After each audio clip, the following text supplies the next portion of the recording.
Coordinadora de seguimiento estratégico de la Comisión Nacional de Microcrédito, y en un momento donde justamente vuelve a ponerse sobre el tapete y en la agenda pública lo que tiene que ver también con los créditos, en este caso inmobiliarios y demás. Pero, ¿qué significa o qué injerencia tiene en este momento el microcrédito dentro de la población argentina?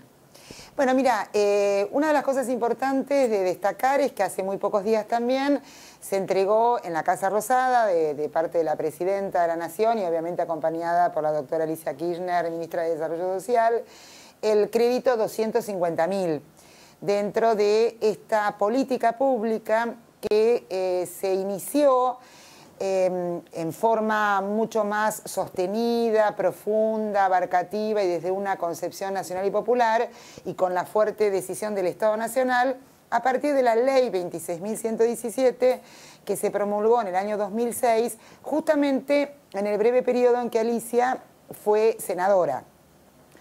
Y esta ley, también junto con la ley de medios audiovisuales, tuvo las características de haber sido muy participativa, coprotagónica con organizaciones que llamábamos pioneras. Yo presidí durante muchos años justamente a la Red GESOL, que fue una de esas organizaciones pioneras. Y bueno, vos fíjate las vueltas de la vida que a partir de haber trabajado en la trinchera con el concepto de que el microcrédito es un derecho productivo y como tal debe ser garantizado por el Estado, y que la tasa debe estar subsidiada por el Estado justamente para que llegue al sector más vulnerable en condiciones de equidad y de justicia social. Entonces, hoy estoy en el área, ¿no? O sea, empecé como promotora, como impulsora de esta concepción del microcrédito junto con otras organizaciones y en la gestión, en el gobierno de Néstor y a través de la gestión como senadora de Alicia, se pudo concretar esta ley, que es una ley que no es de microfinanzas, no es que somos un banco, sino que es de promoción de la economía social, de una economía solidaria, basada en el trabajo, basado en relaciones productivas de solidaridad, donde el motor es la generación de empleo y no la tasa de ganancia, como es en el sector privado tradicional, y donde el crédito entonces llegan a estos sectores que no son sujetos de créditos bancarios y que sin embargo necesitan para su capital de trabajo esta herramienta como es un crédito en condiciones blandas y en condiciones adecuadas al sector. ¿En qué casos, como para ejemplificar, podríamos estar hablando de estos sectores productivos? Por ejemplo, ¿a quiénes se aplica? Bueno, por ejemplo, te cuento algo que es muy interesante. Cañeros de Santa Ana en Tucumán, que ellos tienen un grave problema en el tema que al no acceder a crédito no pueden comprar en tiempo y forma todas aquellas cuestiones de agrotóxicos en el sentido de algunos químicos para las plagas necesarias, ¿no? O no pueden ellos mismos organizar cuándo van a vender. Entonces, por no tener ese acceso a crédito. Bueno, ahora se está haciendo una línea de crédito que se llama crédito de oportunidad, que justamente que ellos accedan a ese crédito en tiempo y forma, puedan, digamos, invertir en su metodología de cosecha, también con las semillas, y a partir de eso puedan después vender en el momento que a ellos les convenga y no que les convenga a otros sectores que tienen mayor concentración económica, y esto les aumenta una rentabilidad del 35%. A los 8 meses lo devuelven, luego vuelven a tomar un crédito para mejorar aún más y así sucesivamente, como para que después puedan romper la dependencia de los grandes acopiadores del azúcar en Santa Ana. Esto es un ejemplo concreto que estamos realizando. Sí, los índices de devolución, digo, porque a veces uno tiene en el imaginario colectivo, pero si no hay una propiedad que garantice, no me van a devolver el dinero. ¿Qué dicen las estadísticas de ustedes? Mira, históricamente el sector más pobre es el que más paga sus deudas. Tiene una relación con sus deudas casi ética, moral, de no querer tener deudas. Por lo cual, siempre cuando uno orienta cualquier tipo de mecanismo hacia el sector más vulnerable, es el que mejor responde, aunque no tenga garantías. Por supuesto que cuando vos tenés una ley como la Ley 26.117, que multiplicó Vos fíjate, antes había 15 organizaciones que medianamente administrábamos fondos de crédito, muchos de ellos en Buenos Aires, porque cuando Mariano West, actual intendente de Moreno, fue ministro de Desarrollo Social en la provincia, generó un fondo de microcrédito para que pudieran tener. Pero aún así éramos muy pocas las organizaciones que trabajábamos con el tema de microcrédito. Bueno, imagínate, no más de 50 en todo el país. Ahora actualmente hay 1.500 organizaciones ejecutoras de microcrédito y estamos llegando, como te decía, a entregar el crédito de 250.000, que significa algo así como 175.000 emprendedores de bajos recursos que acceden al microcrédito. Todavía estamos lejos porque la demanda potencial, no tanto de crédito, porque no todos necesitan microcrédito, hay algunos que necesitan otro tipo de ayuda de parte del Estado, pero la cantidad de autoempleados de bajos recursos que hay en este país es aproximadamente 1.500.000 unidades productivas. Entonces, suponete que el 50% sean los demandantes de crédito. Tenemos un universo al cual alcanzar de 750.000. Ahora, hoy llegamos a 175.000, pero hace 6 años atrás no llegábamos ni a 1.000. Claro. Y en Latinoamérica este es el único país, y en el mundo es el único país que ha decidido a tenerlo como política pública del Estado, que es una discusión que ha tenido Alicia Kirchner con Yunus, que dicen que es el padre del microcrédito, pero en realidad el padre del microcrédito fueron las cooperativas agrarias, las mutuales, desde hace mucho tiempo. Y nosotros queremos recuperar esa historia, sin desconocer determinadas metodologías interesantes que hizo Yunus. En Argentina está el Estado, están las organizaciones, están los productores, y hay una gestión asociada en el territorio entre estos tres actores. Y esto es novedoso. Y es el Estado el que financia la tasa. La tasa que le llega al productor no puede superar el 6% anual. Fantástico. Hablando de territorio, pasamos a la parte política local. Hace años que viene trabajando y militando en Hurlingham, un territorio que, bueno, en los últimos meses ha tenido algunas cuestiones por las cuales sigue saliendo en la prensa, digo, específicamente el caso Candela, por ejemplo, y ustedes desde el principio tuvieron una posición bastante dura respecto a cómo se estaba tratando la investigación. Sí, nosotros en plena campaña, porque esto lamentablemente, esta desgracia de haber perdido la vida una niña de 11 años, que yo insisto que no nos tenemos que olvidar que era una niña que tenía toda su vida por delante y que se cercenó su vida de una manera atroz teniendo solo 11 años. Esto, la población de Hurlingham y toda la comunidad que fue sensibilizada a nivel nacional, no nos podemos olvidar de esto, y por eso es tan importante que se haga justicia y que se esclarezca todo hasta las últimas consecuencias, y caiga quien caiga y cueste lo que cueste, como decía Evita. Porque es una niña, porque es una vida humana, y nada puede estar por encima, digamos, de ningún interés particular, corporativo, puede estar por encima de preservar la vida de nuestros niños, que siempre son víctimas, siempre, siempre. Y no nos tenemos que olvidar de este asunto. Y como vos decís, desde el principio nosotros en una situación de muchísima debilidad, porque estábamos en elecciones, porque todavía hay una fuerte impronta de que hay cosas que no se hablan porque es usar políticamente la desgracia. Tuvimos una situación de mucha soledad en cuanto a la información. Estábamos como dirigentes políticos del campo nacional y popular y llevando a Cristina y a Scioli Mariotto en la propia lista nuestra. Nos sentimos muy solos en Hurlingham desde el punto de vista de estar frente a una situación en plenas elecciones y tener que ser muy cuidadosos sobre nuestras palabras. Por eso, desde el principio nosotros supimos que estaba mal investigado, que no había una buena investigación, que no se habían llamado a los actores que debían hacerlo. Lo decíamos en todos los lugares donde podíamos, aunque no accedíamos ni al comité de crisis, ni a ningún otro lugar, porque estaba todo mediatizado, todo cercenado, y la comunidad éramos simples expectantes de una situación que nos aterrorizaba y nos movilizaba a todos. Y cuando luego, lamentablemente, aparece muerta Candela, el frente electoral, que era el Frente Néstor Kirchner, decidimos hacer una carta abierta, todos los vecinos lo repartimos casa por casa, en donde dijimos que nos daba, en pocas palabras, digamos, que estábamos indignados que el poder político del intendente, que es el más cercano a la comunidad, para la comunidad se había borrado. Nosotros en todo ese tiempo no vimos ningún concejal, ni al intendente, ni a nadie, digamos, del poder político local hacerse cargo del drama, no solo familiar, no solo de exigir una buena investigación, sino también de la comunidad, que necesitaba saber qué tenía que hacer y qué teníamos que hacer.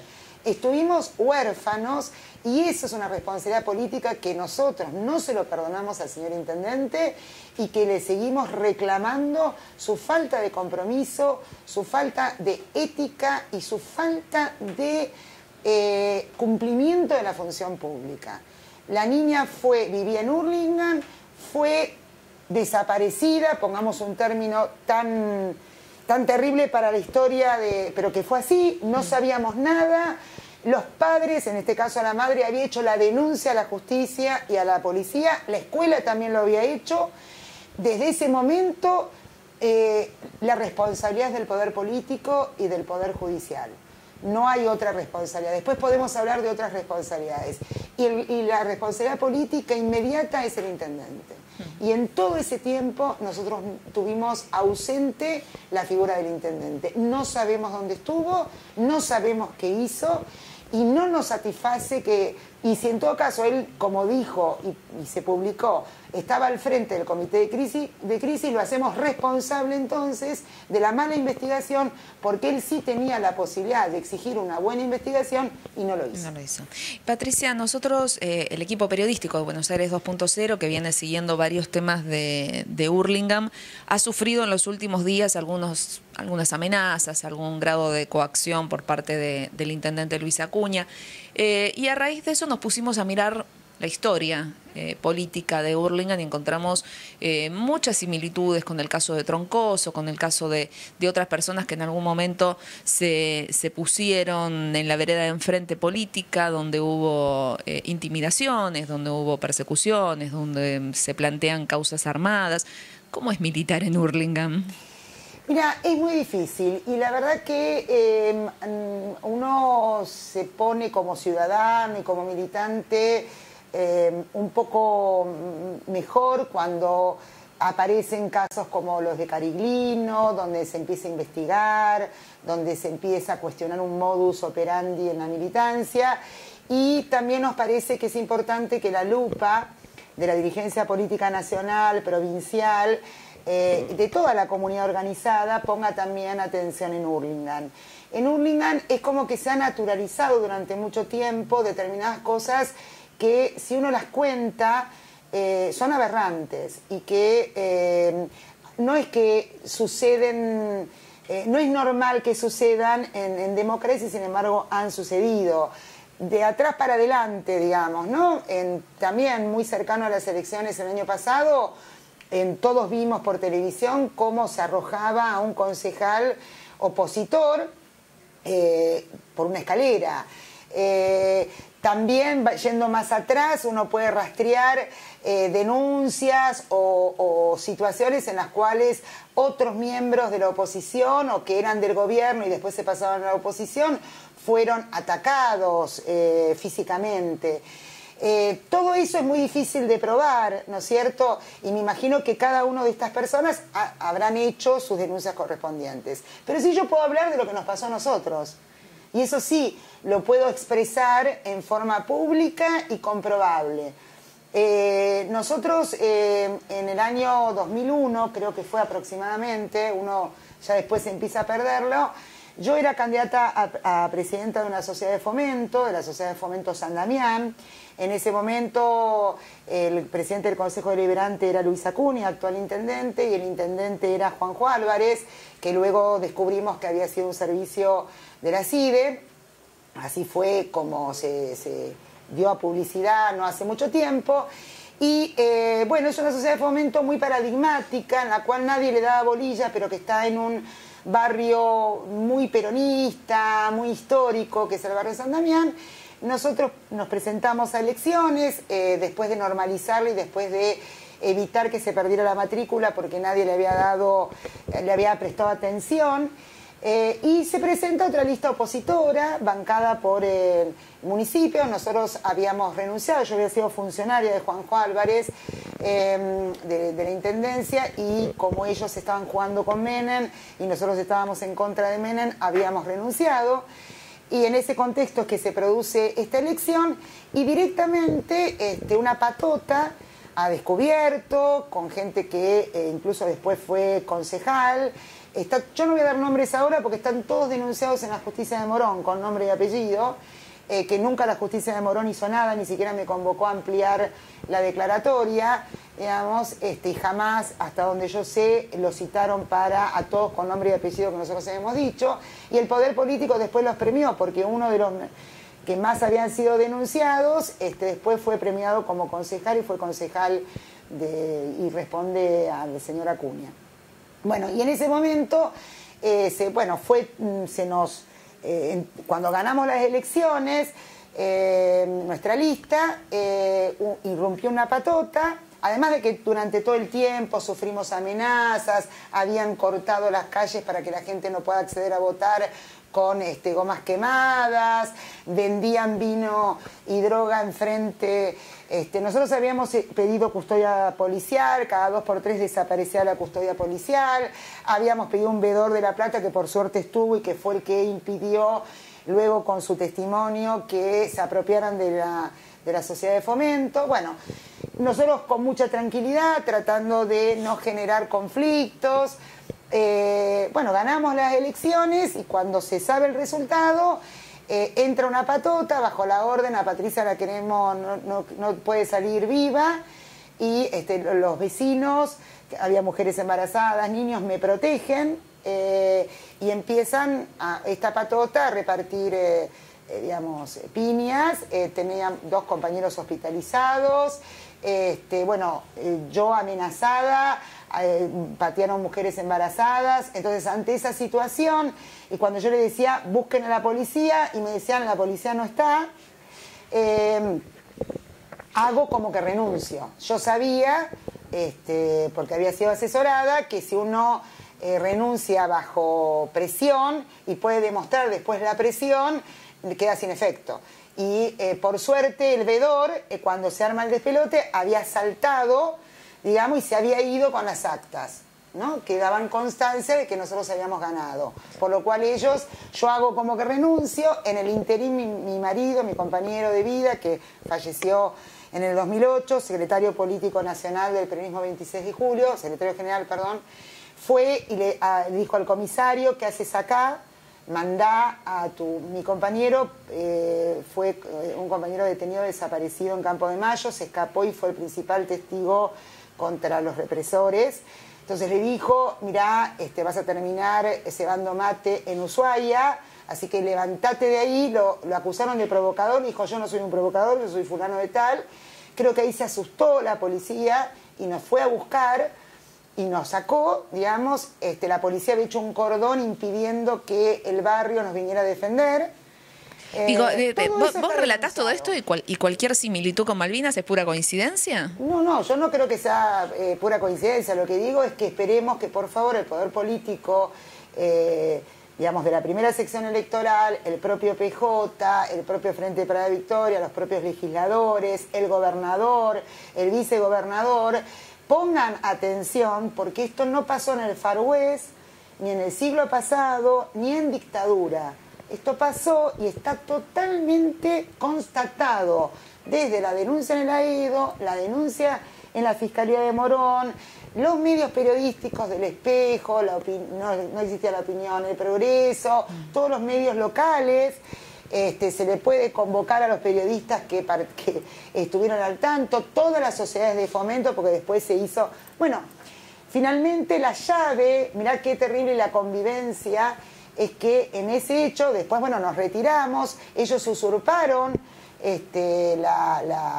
la sociedad de fomento, el barrio se movilizó y Juanjo en persona me dio a mí la llave y me devolvió la llave el día que movilizamos, estando sobrado en ese momento como comisario y haciendo un cordón como si el peligro, en defensa del municipio, cuando estaba en Delfor Díaz, como si el peligro fuéramos los vecinos y no la patota municipal que nos hizo esa emboscada, digamos, ¿no?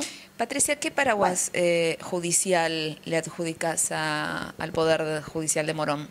¿Qué paraguas crees o qué rol crees que tiene? Veo sinceramente y por experiencia propia, no porque conozca, y por lo que ha pasado con el hecho de Candela y que ahora está demostrado que se vino abajo toda la investigación por anomalías y por mal hecha la investigación. Yo no voy a abrir juicio, digamos, pero es lo que uno ve que la propia justicia hace, y lo que nos pasó a nosotros es que evidentemente hay convivencia, digamos, entre sectores judiciales, policiales, políticos, sin duda. O sea, a ver, 2 más 2, 4, no porque yo con esto esté haciendo ningún juicio de valor o alguna acusación en concreto, sino que estoy como describiendo todas las situaciones que se pueden comprobar.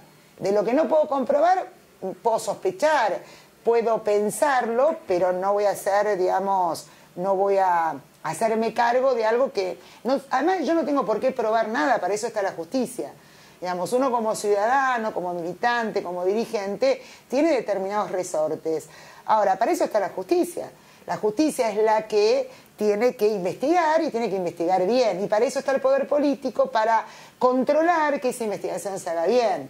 Digamos, cuando nosotros en el tema de Candela lo que decimos es, y antes de que después la justicia lo demostrara, acá no está bien investigado, la policía no es la que conduce la investigación, el fiscal, la familia debería haber tenido un abogado neutral que un montón de abogados seguramente de Hurlingham se hubieran ofrecido, digamos, el municipio tendría que haber puesto desde el principio abogados que deberían haber convocado y debería haber exigido que el responsable de... Hay un sector en la provincia de Buenos Aires que se llama Dirección de Personas Desaparecidas. Nunca le dieron accionar. La compañera Cristina Fernández, que es la directora de Personas Desaparecidas, creo que es de Derechos Humanos de Nación, con la cual yo hablé a los 2 días, digamos, nunca fue convocada. Cristina Fernández de Kirchner sí le dijo, andá a ver a la familia, pero nunca se la convocó para ver la comunidad qué hacíamos. Yo le decía, me acuerdo, a la Red Solidaria, que estaba López Birra, creo que se llama, el director del Calasanz, esto no es normal, no puede ser que la comunicación sean los medios de comunicación. Busquemos ayuda en la gente que sabe cómo tratar estos casos. Asesorémonos. La población no sabíamos si estábamos haciendo bien movilizando, si estábamos... nos poníamos al servicio de todos y nadie nos daba una respuesta. Lamentablemente, quien pagó las consecuencias fue una niña de 11 años. Y todos nosotros nos quedamos con un sabor amargo de saber si habíamos hecho lo correcto, si podríamos haber evitado esa muerte. Y todas estas cosas que pasan, creo que es momento de poner, porque no es que solo ocurre en Malvinas, y esto es un modus operandi de algunos políticos y que tienen que salir a luz. Después, la comunidad informada decidirá y la justicia decidirá si son culpables, si deben purgar alguna pena o si deben ser castigados. Nosotros creemos que deben ser como mínimo castigados socialmente y por eso nos presentamos a elecciones, nos vamos a seguir presentando y queremos un Hurlingham mejor, una provincia mejor y obviamente distritos que estén al servicio del proyecto nacional y popular que hoy encarna Cristina, que reinició Néstor y que yo me siento totalmente orgullosa de formar parte de la gestión de Alicia Kirchner, que sabe interpretar esta nueva forma, nueva en el sentido de recuperar nuestra historia, ¿no? No nueva porque todo se inició en el 2003, de recuperar nuestras banderas, de recuperar nuestra historia, de seguir la lucha por un país mejor, por un pueblo feliz y una patria grande.